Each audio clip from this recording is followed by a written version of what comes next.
Hello, and welcome to another podcast of the Vulnerability Diaries. I am sorry that I am not consistent as I should be, but I'm here, and if you are here listening to me as well, I am very honored and glad that you are. Okay, so something that always crosses my mind is boundaries.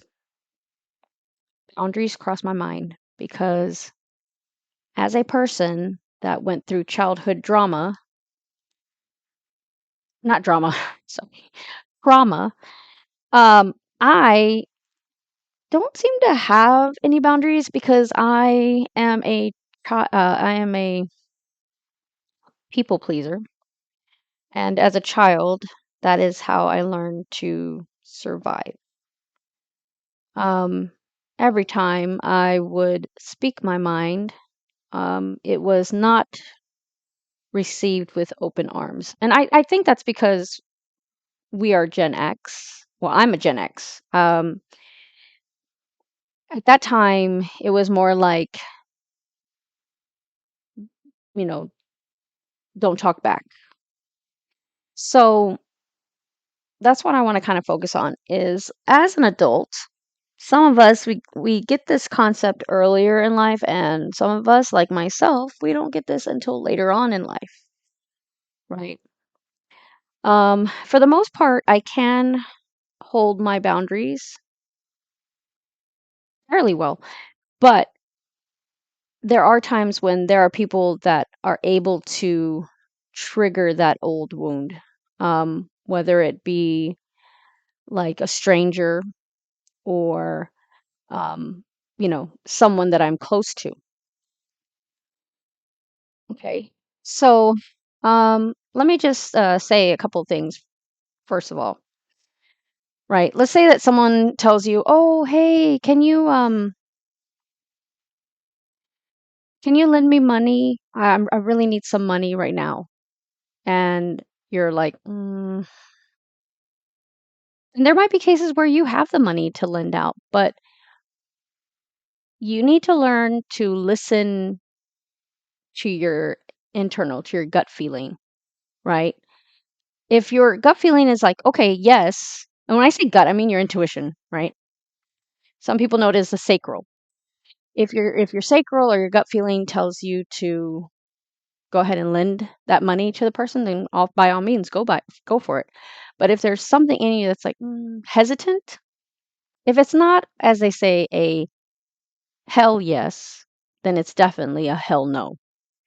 And you should not feel guilty for saying no. Okay. The problem is saying yes when you say no, and you have this like resentment. You're like, oh, why did I say that? And it not necessarily a resentment for the other person. Sometimes you can have resentment for yourself. Okay, you get annoyed at yourself. You're like, why can't I say no? Why can't I stand up for myself? Right? And it continues. This process continues. And there is a sound that I have seen on TikTok, on Facebook Reels, on Instagram Reels, and the little sound says, "If you do not stop the pattern will repeat." It's something that I'm paraphrasing, obviously, right? It keeps happening over and over. So just first to let you know, not having strong boundaries does not make you weak. Okay, this is usually caused by being conditioned in some point of your life where you learned that doing so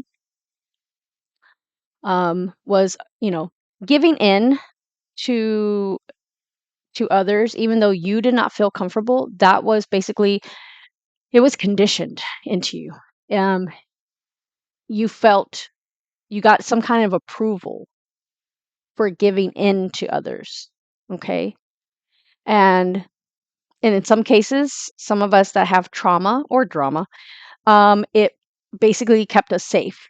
It was like, okay, if I just give them what they want, then they will leave me alone and I will be at peace, right?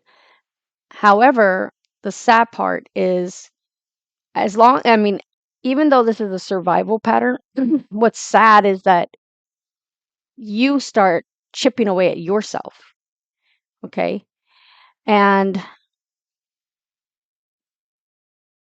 the thing is that you need to know that you're okay. Okay. And that you don't have to say no right away. You can, tell a person, hey, let me think about that. Or you can say, hmm, give me a moment. Or say, you know what, I'll get back to you.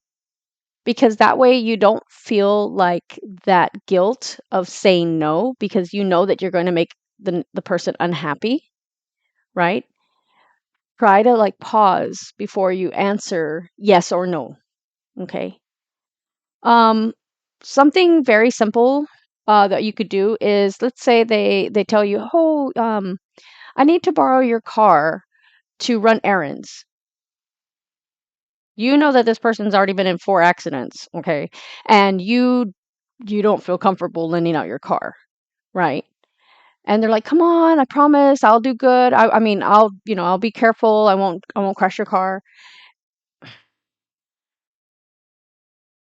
If at this point you feel like you are obligated, right? You should never feel like that, but sometimes people do. M- have a 3-second pause. Pause for 3 seconds. See how you feel. If you're like, "I do not feel comfortable," like if your body does not feel comfortable, that is a definite no. Okay. If you're like, I'm not feeling any way, wait and be like, you got to kind of have like this thought process like, do I want to lend my car? This person has had accidents. Do I want this person to be driving my car in the event that they may have an accident? Or, you know, so if that's the case, then definitely no, right? Um, so just to let you know, okay, when you set boundaries, and the more that you set boundaries, the more it'll become easier. Okay. And if you do not set a boundary, don't go hard on yourself. Okay. Just take a deep breath and know that it takes time. Okay. So just remember, you are not broken if you cannot set consistent boundaries. Um, you, you had to adapt at one point in your life to become this way. And those adaptations, they can change, meaning you can readapt yourself to set boundaries. The main key here is that you have to learn to choose yourself. If you actually stayed all the way to the end of this podcast, I thank you. This is the longest podcast that I have done. And I hope that you have a wonderful rest of your day. And I'll see you next time. Bye.